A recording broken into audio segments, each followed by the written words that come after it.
الله الرحمن الرحيم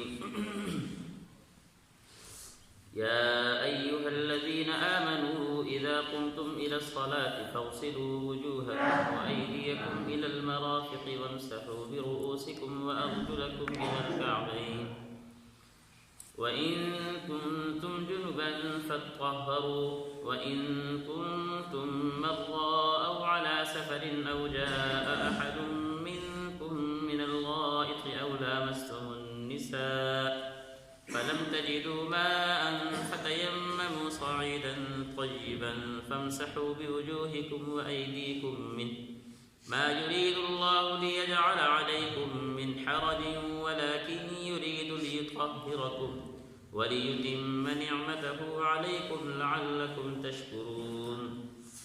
ترجمہ آیت: اے ایمان والو، جب تم نماز کے لیے اٹھو تو اپنے چہرے اور کونیوں تک اپنے ہاتھ دھو لو اور اپنے سروں کا مسح کرو اور اپنے پاؤں بھی ٹخنوں تک دھو لیا کرو، اور اگر تم جنابت کی حالت میں ہو تو سارے جسم کو غسل کے ذریعے خوب اچھی طرح پاک کرو، اور اگر تم بیمار ہو یا سفر پر ہو یا تم میں سے کوئی قضاء حاجت کر کے آیا ہو یا تم نے عورتوں سے جسمانی ملاپ کیا ہو اور تمہیں پانی نہ ملے تو پاک مٹی سے تیمم کرو اور اپنے چہروں اور ہاتھوں کو اس مٹی سے مسح کر لو۔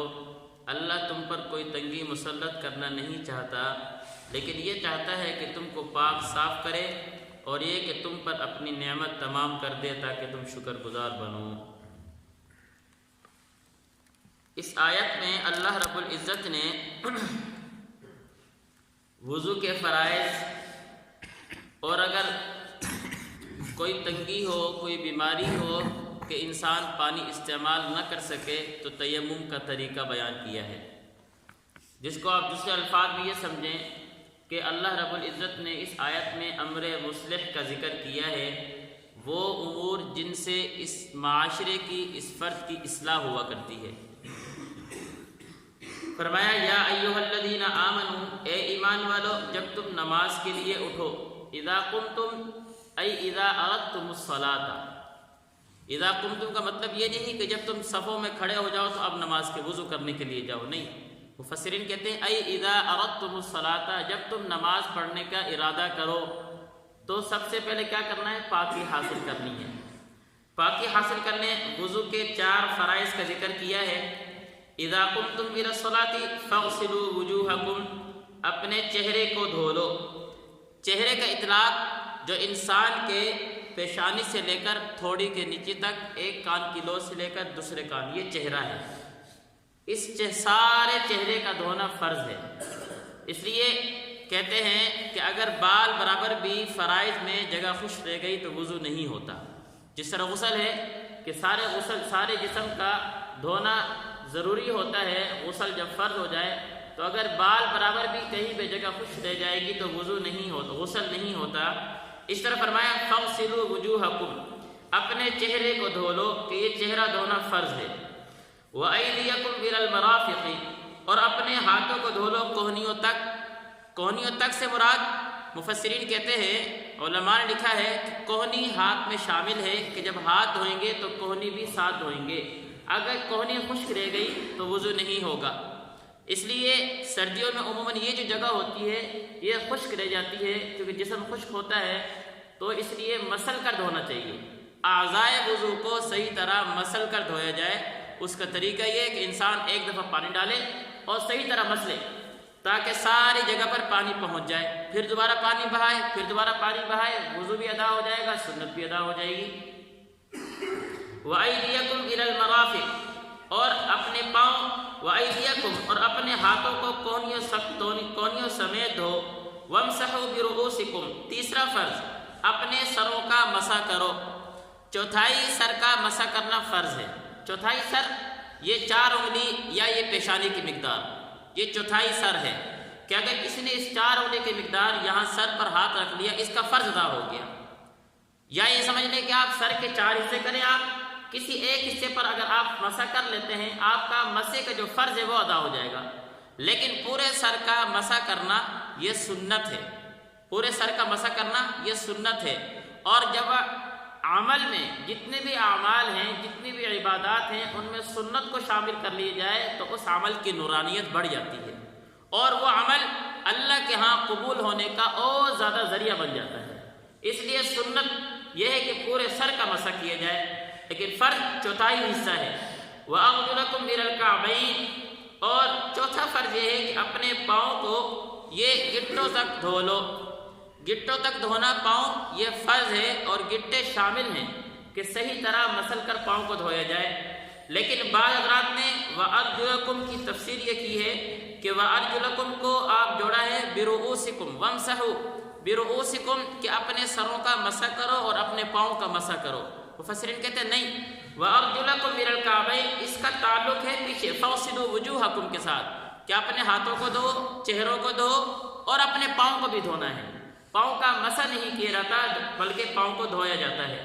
یہ 4 فرائض تھے۔ باقی جو وضو کی سنتیں ہیں وہ کہاں سے ثابت ہوئی؟ وہ احادیث رسول اللہ سے ثابت ہوئی ہیں، اور علماء نے اس میں فرق یہ کیا ہے کہ جو ہمیں قرآن مجید نے دیا وہ فرض ہے، جو ہمیں حدیث نے دیا وہ سنت ہے۔ اس لیے دونوں کو لے کر وضو پورا کرنا ہے اور وضو سنت کے مطابق ادا کرنا ہے۔ یہ تو وضو کے فرائض تھے۔ وَإِن كُنتُمْ جُنُبًا فَاطَّهَّرُوا، اب آگے اللہ نے فرمایا اگر تم جنبی ہو، حالت جنابت میں ہو، تم پر غسل فرض ہوا پڑا ہے، فَاطَّهَّرُوا مبالغہ کا صیغہ ہے، فَاطَّهَّرُوا اچھی طرح غسل کرو، اچھی طرح پاکی حاصل کرو، صرف پانی نہیں بہانا بلکہ خوب اچھی طرح غسل کرنا ہے، اس لیے کہ یہ غسل فرض ہے۔ غسل واجب ہوا پڑا ہے کہ کہیں بال برابر بھی جگہ خشک نہ رہ جائے، اس کے لیے کہ انسان پہلے استنجا کرے، پھر وضو کر لے، پھر اس کے بعد کیا ہے غسل فرض ہوا پڑا ہے غرارہ کرے، ناک پہ پانی ڈالے، اگر روزہ نہیں ہے تو غرارہ صحیح طرح کرے گا کہ حلق تک پانی پہنچے، ناک پہ پانی ڈالنا ہے، نرم ہڈی تک سانس کے ذریعے پانی کھینچے، پھر سارے جسم پر پانی بہائے، پہلے سر پر بہائے، سر کو اچھی طرح مسلے تاکہ جگہ خشک نہ رہ جائے، پھر دائیں طرف بہائے، پھر بائیں طرف بہائے، یہ غسل فرض ہے۔ فَاطَّهَّرُوا اچھی طرح غسل ادا کرنا ہے۔ وَإِن كُنتُم مَرْضَىٰ اور اگر تم میں سے کوئی آدمی مریض ہے کہ پانی استعمال نہیں کر سکتا، مرض اس طرح کا ہے، او علی سفر یا سفر پر ہے کہ پانی اس کے پاس موجود نہیں ہے، او علی سفر پر ہے، او جاء احد منکم من الغائط یا تم میں سے کوئی قضاء حاجت کر کے آ رہا ہے، او لامستم النساء یا تم میں سے کسی نے اور کے ساتھ ملاپ کر لیا ہے، ہم بستری کر لی ہے۔ یہ 4 چیزیں ذکر کی ہیں کہ ان کی وجہ سے وضو ٹوٹ جاتا ہے، وضو کرنے کی ضرورت پڑ جاتی ہے۔ تو فرمایا فَلَمْ تَجِدُوا مَاءً ان صورتوں میں اگر تم پانی نہ پا رہے ہو، تمہیں پانی نہیں مل رہا، اب پانی سے وہ پاکی حاصل کرنا ضروری ہے، پانی نہیں مل رہا، فَتَيَمَّمُوا تو تیمم کر لو، فَتَيَمَّمُوا صَعِيدًا طَيِّبًا پاکیزہ مٹی سے تیمم کر لو، کہ تیمم مٹی زمین کی جنس سے کرنا ضروری ہے۔ وہ زمین کی جنس کئی ساری چیزیں ہیں، اس میں چونا بھی آ جاتا ہے، اس میں جو ہے یہ اینٹوں پر دیوار پر گرد و غبار یہ بھی اس میں شامل ہو جاتی ہے، مٹی کے ساتھ بھی انسان کر سکتا ہے، یہ کئی ساری چیزیں ہیں، انسان اس سے تیمم حاصل کر سکتا ہے۔ تیمم کا طریقہ کیا ہے؟